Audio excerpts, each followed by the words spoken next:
What is the surface paradox of the goyim is that it can't tell or comprehend how dirty it is.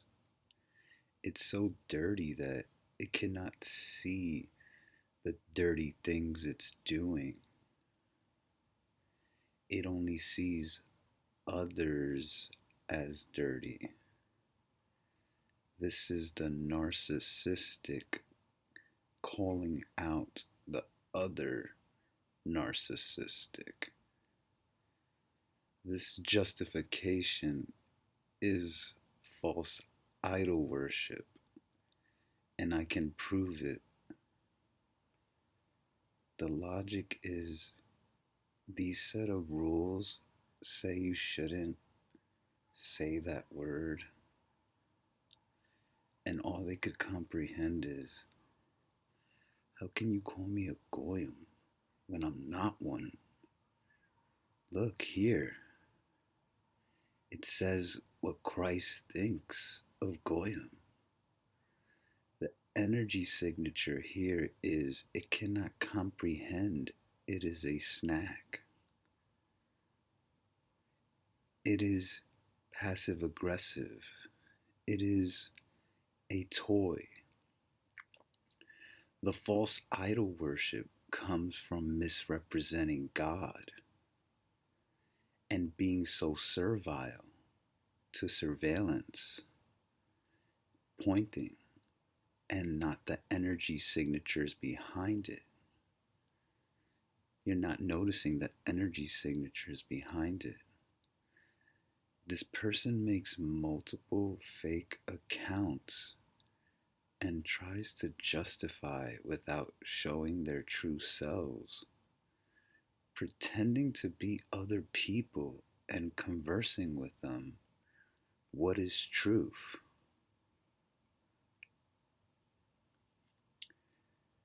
Truth is you. You're the subjectivity. Well, the energy signatures behind it that you're demonstrating, aka your time and space. So the false idol worship comes from misrepresenting God and being so servile to surveillance and not the energy signatures behind it. This person makes multiple fake accounts, like I said, not showing their true self, asking many what is truth. Like I said, truth is you. When you are hidden, you're separate from yourself, goyim. As I'm calling the energy signature goyim that's on the body that made this. This is the killing of the separate self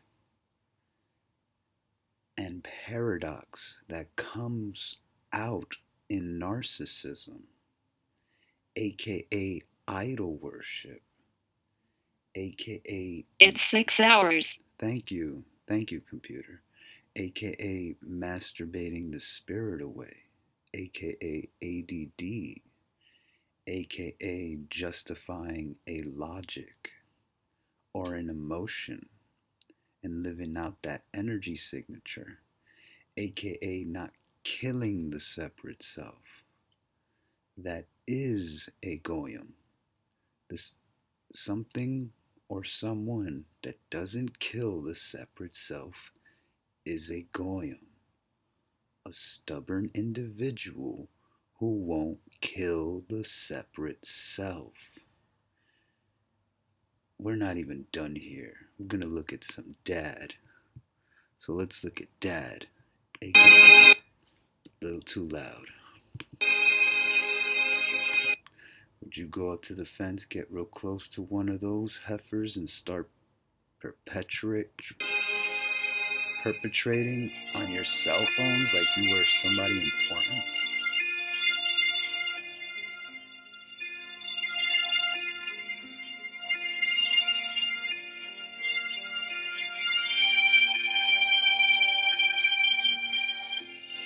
Just want to add, this is 2009 thinking. We're in 2019.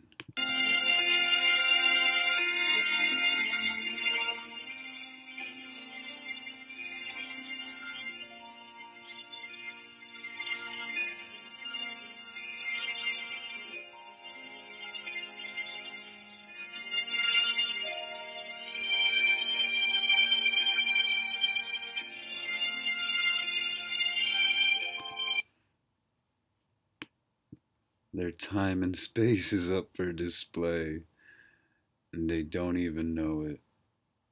And they probably think they probably think that I'm trying to be separate from them, but I'm not. I'm showing you how it is. Sorry, I'm using the term I. Sorry, I'm forced to speak English. All he uses is I.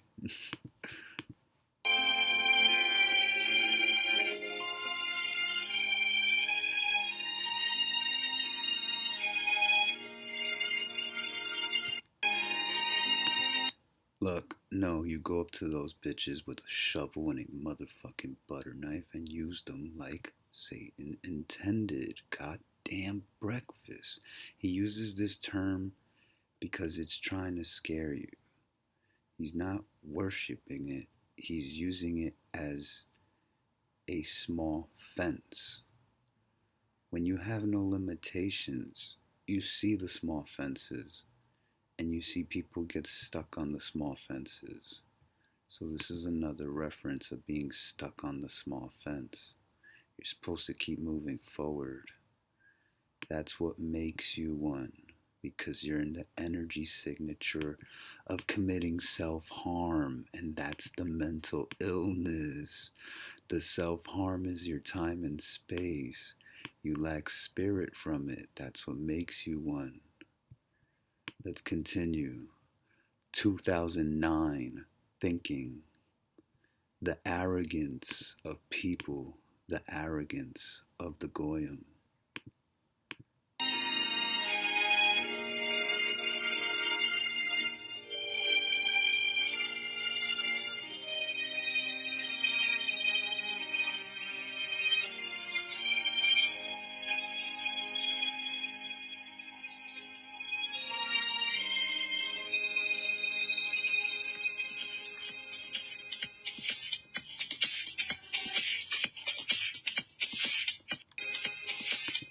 You are what you think about. You are what you think about.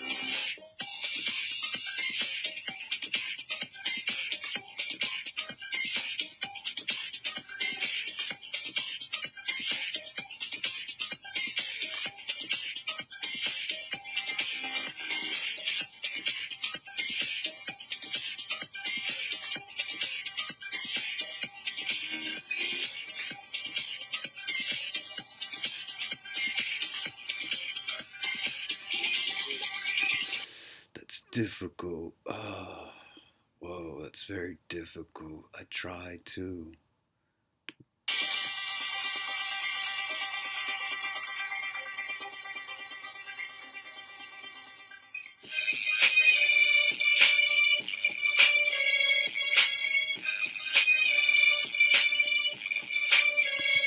He's actually the reason why people use this term.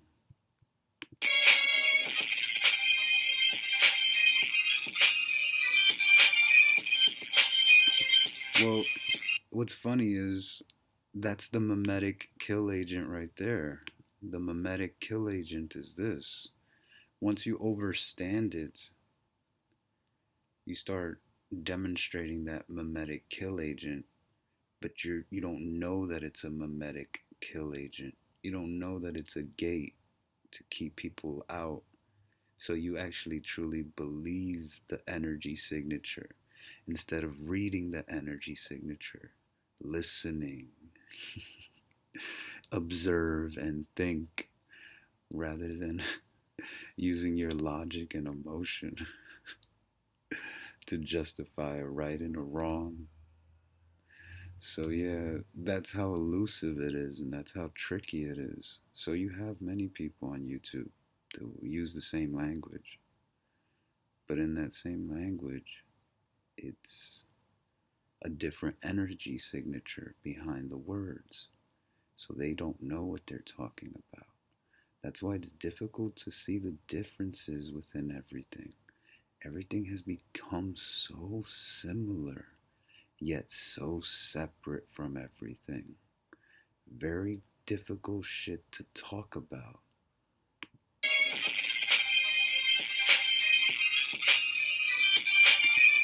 And that's the idol worship. Let's continue more because it's simple. It's simple. Let's continue more because this is proof how a goyim has a way of knowing the truth, telling the truth, but not comprehending the truth. Let's see if I could find it. Here we go. Look at this stupid concept. The fuck is that picture? They're trying to do the same thing. Some gate, building a gate to keep people out in some way. Do you remember when Moses misrepresented the Lord? After 40 years of wandering in the Misrepresenting the Lord. Oh shit, Goyim. Damn. desert, they come back to the waters of Meribah, where 38 years before that, they were out of water, and he was told. Kind of sucks, Goyim. I'm using your tools against you, Goyim. As like I said, I'm talking about the energy signatures behind it that's using that person as a vessel, that's committing self harm. That's the mental suicide.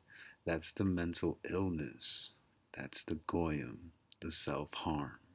Told to take his staff and strike the rock, and water would come gushing from the rock to water the entire nation of Israel.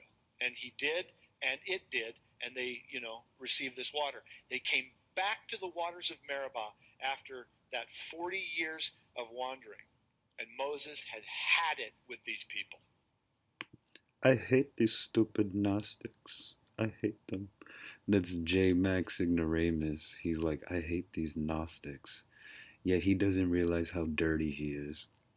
He had it with their complaining. He had it with their bickering. He had it with their faith. But that's what the other guy does. That's what he does. Pointing it out. Goyams can't get out of that paradox.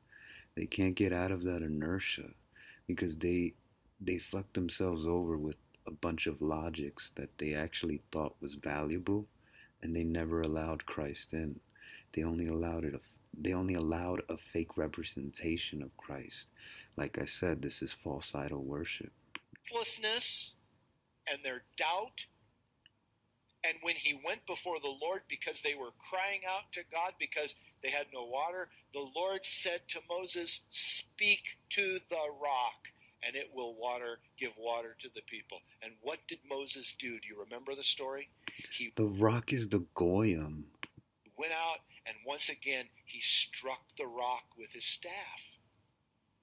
Now, God was still gracious. Water still came from the rock, and the people were blessed. But Moses basically kind of got taken, to the woodshed. And God said, "Because you have done this, you will not enter the land where I'm taking." Exactly, Goyim. Because you have done this, you will not enter the land. You will not enter the land. You will not enter the land and eat. My people, where I've promised my people. You can see it from the mountaintop, but because you have done this, you will not enter in. Because you didn't allow yourself, because you're representing the separate self. I wasn't angry, Moses. You were angry, and you misrepresented me. And by the way, there was this perfect picture. Angry, Moses. You were angry, and you misrepresented me. God don't like false idols. That's how tricky this is. No, this guy's a Gnostic. He's a Gnostic. He's a Gnostic. You have gone mad. Both of you guys have gone mad and have become my food, have become my subjectivity. Because your energy is free. Hate is free energy. And it's so easy how you want to call a person who gets rid of that energy signature Satan, or you want to call somebody who gets rid of that energy signature someone who's separate from Christ. That's funny. It's funny. And by the way, there was this perfect picture of the foreshadowing of Jesus that Moses ruined that day, because the rock was a prefiguration of Christ who gives living water. And the very clear teaching that God wanted to convey to his people is that the rock only needs to be struck once, and it issues forth life-giving water. Not twice, not 3 times. Now we simply... Life-giving water. Like I said, the rock is the goyim. But once you get rid of the energy signature that is the goyim, Christ comes out, and it's gonna always flow, and it's gonna be everlasting, and it's gonna be infinite, and it's a fruit that never grows old, and you will disarm these stupid, false representations of God as they die, as the goyim should die, because that energy signature shouldn't be here, because it's representing the separate self, as it believes it isn't separate. That is a huge paradox that the goyim can't understand. speak to the rock of our salvation, and out come the waters, the living waters. But you see, Moses ruined that whole picture. He blew that whole symbolic concept because he misrepresented the Lord. And Moses was a righteous man, and yet he paid. Can you imagine what some of these other people who just don't care? It truly makes... He's a Gnostic. He's a Gnostic. me fear for their lives. Morning, morning. He can't tell that he's making a fucking passive aggressive joke. It's the same energy signature that he hates. He's representing it. It's so funny. I'm talking about J Max Ignoramus on YouTube. Mad funny. It's 6:15. Thank you. Yeah, he's completely stupid. That guy. That guy's completely stupid. Well, the goyim that's possessing that guy is completely stupid. Who knows? Who knows? It's a huge paradox, and most people never get out of it. Can't even comprehend it. Oh, we're done here. I'm out.